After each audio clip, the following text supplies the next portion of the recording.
এইবোৰ ৰেমেডি বহুত চিম্পল আৰু বহুত এফেক্টিভ, বহুত পাৱাৰফুল। যেতিয়া মানুহ কোনোবা আহে, ক্লায়েণ্ট আহে, জেমষ্টন ছাজেষ্ট কৰাতকৈ যদি এনেকুৱা ৰেমেডিবোৰ দিয়ে, তেওঁলোকেও খুব ভাল পাব, ৰিপিট ক্লায়েণ্ট হৈ যাব, মানে তেওঁলোকে বাৰে বাৰে আহি থাকিব। কিন্তু যদি এবাৰ জেমষ্টন ছাজেষ্ট কৰি দিয়ে, যেনেকুৱা মই বহুতবাৰ বাস্তু ভিজিট কৰিব যাওঁতেও তাত পাইছোঁ যে বাস্তু কনচালটেণ্ট এজনো 40,000 50,000ৰ বস্তু দি দিয়ে, একো ৰিজাল্ট নাপায়, গোটেই পেকিং কৰি পিনে টোপোলা বান্ধি পিনে থৈ দিছে।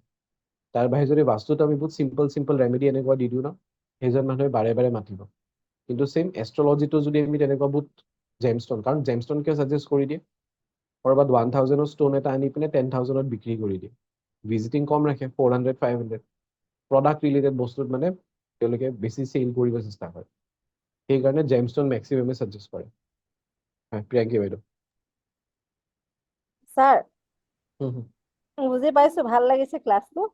আপোনাৰ ৰেমেডি বিলাক ইমানেই পাৱাৰফুল নহয়, মই ক'ব বিচাৰিছো। সেইদিনাখন মানে ফিডবেক এটা দি দিছো দেই। হুম, হুম।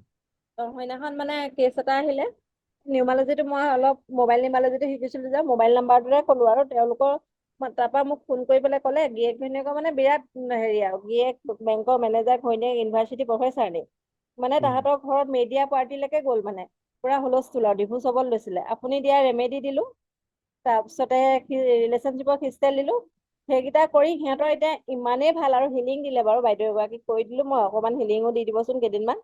গোটেইকেইটা কৰি দিলে, এতিয়া মানে ইমানেই ভাল, দুইটা মানে সাংঘাতিক ভাল। আৰু আপোনাৰ পৰা এটা ডিভোৰ্চ কেছো আগতে মই আপোনাক দিছিলো ফিডবেক লিখি পেলাই, মানে ঠিক হৈ গৈছে, বহুত পাৱাৰফুল, মানে বহুত ভাল লাগি যায়। আৰু চবেইটো ষ্টনেই দিয়ে পিন্ধিবলৈ, আপুনি যে ইমানখিনি ৰেমেডি দি দিছে আৰু লগতে 20 মন্ত্ৰখিনি দি দিছে, সেইকাৰণে ভাল লাগিছে। এবাৰ মই এষ্ট্ৰলজাৰজনৰ ওচৰত চাওঁতে মোক ইমান ডাঙৰ কথা কৈ দিলে নহয়, মই বিৰাট ভয় খালো। মানে যিটো কথা মোৰ মুখত মানে আপোনাক ক'ব নোৱাৰো, ইমানেই ভয় লগা কথা কৈ দিলে। মই বহুত মানুহ তেনেকুৱা লগ পাইছো, তেওঁলোকে যেতিয়া দেখুৱাব আহে নিউমেৰলজিত, তেতিয়াতো মই বাৰু গোটেইখিনি কৈ দিওঁ যে এষ্ট্ৰলজাৰটো এনেকুৱা এনেকুৱা কৈছে, ইমান ডাঙৰ ডাঙৰ কথা কৈ দিছে। সেই তেনেকুৱাতো একো নাই, এষ্ট্ৰলজাৰজনৰ বহুতে ভয় খুৱাই দিয়ে। সেইজনৰ নিজৰ চেম্বাৰো আছে, মানে ইমান ডাঙৰ হেৰি আছে তেওঁ, কিন্তু মানে ইমানেই ভয় খোৱালে। এদিন আমাৰ ঘৰলৈ আহিম বুলি ক'লে, মই ঘৰত নাই বুলি কৈ দিলো ভয়তে মানে। ত' মেইনলি এনে মানুহবোৰৰ প্ৰব্লেম থাকে, তেতিয়াহে এজন এষ্ট্ৰলজাৰ বা নিউমাৰলজিষ্টৰ ওচৰত যায়। তাতে যদি আৰু বেছি ভয় খুৱাই দিয়ে, তেনেকুৱা বেমাৰ থাকিলে ডক্তৰৰ ওচৰত যায়, এতিয়া ডক্তৰজনে যদি আৰু বেছি ভয় খুৱাই দিয়ে, তেতিয়া সেইজন যিজন মানুহ, কিছুমান মানুহ মেণ্টেলি ষ্ট্ৰং হোৱাৰ পিছত বস্তুবোৰ নিজে নিজে ঠিক হৈ যায়। কিন্তু যদি এষ্ট্ৰলজাৰ নিউমাৰলজিষ্ট এজনে নিগেটিভ কথা কৈ দিয়ে, ভয় খুৱাই দিয়ে, সেইজনৰ মানে মৰেলি আৰু ডাউন হৈ যায়। ছাৰ মই নিজে ভুক্তভোগী। মাহঁতে মানে কি হৈছে কি নাই হোৱাকে, মাহঁতে যেনেকে, মোৰ চাগে এতিয়া পাথৰ আছে ছাৰ 3 লাখ মানৰ ওপৰত চাগে। সেইকাৰণে সদায় নিজে শিকিব সেইবোৰ লাগে। একো নাই ছাৰ, মই 4 বছৰমানৰ আগতে চব খুলি পেলালো, একো নাই মোৰ হাতত এতিয়া।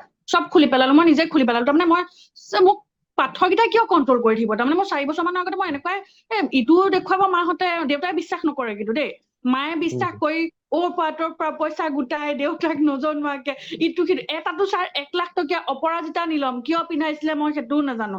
1 লাখ লৈছিলে, তোমাৰ ক'ৰ পৰা কি মেনেজ কৰিছিলে মই আজিও নুবুজিলো। ইফালে মা আছিলে হাউচ ৱাইফ, ক'ৰ পৰা কি মিলাইছিলে মই নাজানো ছাৰ। মোৰ এতিয়াও মানে বুকুখন বিষাই যায়।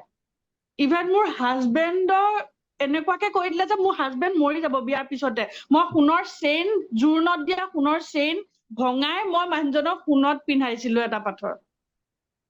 মানে সেইকাৰণে মৰি যাব মানুহবোৰে বুলি বিলিভ ক'লে নকৰে ন।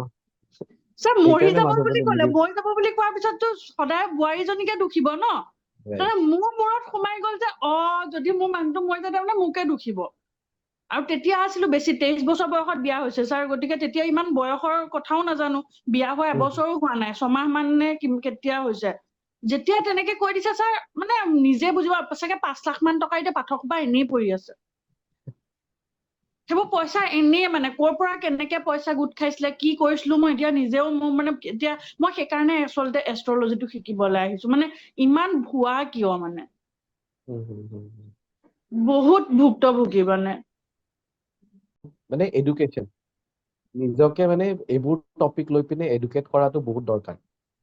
বেলেগৰ ওচৰত গৈ দেখুৱাতকে এটলিষ্ট অকণমানো যদি ইনফৰমেশ্যন থাকে, বেছিকো যদি আমি জানো, তেতিয়া তেখেতে কি চাই পিনে ইনফৰমেশ্যনটো ক'লে, কোনটো প্লেনেট বা কোনটো ঘৰ চাই পিনে এইবোৰ ক'লে, সেই ইনফৰমেশ্যনবোৰ যদি আমাৰ ওচৰত থাকে, তেতিয়া আমি সেইবোৰ বস্তু ইমান ইজিলি তেওঁলোকৰ হেৰিত নপৰোঁ আৰু এইবোৰ ৰিজনতে কি হৈছে বহুতে বিলিভ নকৰে কাৰণ মোক অমুকে দিলে তমুকে দিলে একো দুখত নহ'লে এইটো চেঞ্জ কৰিলোঁ সেইটো চেঞ্জ কৰিলোঁ ইমানবোৰ খৰচ কৰিলোঁ তো সেইকাৰণে আৰু আমাকতো এইবোৰ কেতিয়াও নকয় যে দশা অন্তৰ্দশাৰ সময়ত পিন্ধিব লাগে সেইবোৰতো আমাক কেতিয়াও নকয় এবাৰ দি দিলে একদম নমৰালৈকে পিন্ধিয়ে থাকিব লাগে চ' টাইম ৱাইজ থাকে জেমষ্টন আমি যেতিয়াই তেতিয়াই পিন্ধিব নোৱাৰোঁ যেনেকে তেনেকেও পিন্ধিব নোৱাৰোঁ বহুতকতো এইটোও নকয় জেমষ্টন ৰাতিপুৱা শুই উঠি সোনকালে যিটো প্লেনেটৰ সৌৰা মুহূৰ্ত থাকে অকল সেইখিনি সময় পিন্ধিব লাগে কোনোবা উঠিছে 10টা মান বজাত 10টা মান বজাত ইপিনে যদি শনিৰ সৌৰা মুহূৰ্ত চলি আছে তেতিয়া পিন্ধি ল'লে ছানৰ ষ্ট'ন হৈ গ'ল গোটেই বেয়া তো এইবোৰ বস্তু কেতিয়াও ইনফৰ্মে নকৰে পইচাখিনি লৈ ল'ব জেমষ্টন দি দিব কাম চেচ ৰিজাল্ট নাপায় এষ্ট্ৰলজি এইবোৰ চব ফেক কোনো নলেজ নাথাকে ফেক অকল মানুহবোৰহে থাকে যিকোনো বিদ্যা যিকোনো নলেজ কেতিয়াও ফেক নহয় কেতিয়াও বেয়া নহয় বাট যিকোনো নলেজ এটা মানুহেহে বেয়া কৰি দিয়ে তো সেইকাৰণে এই বস্তুবোৰ নিজেও মানে আপোনালোকে সেই এৱেৰনেছটো যাতে হেৰি কৰে স্প্ৰেড কৰে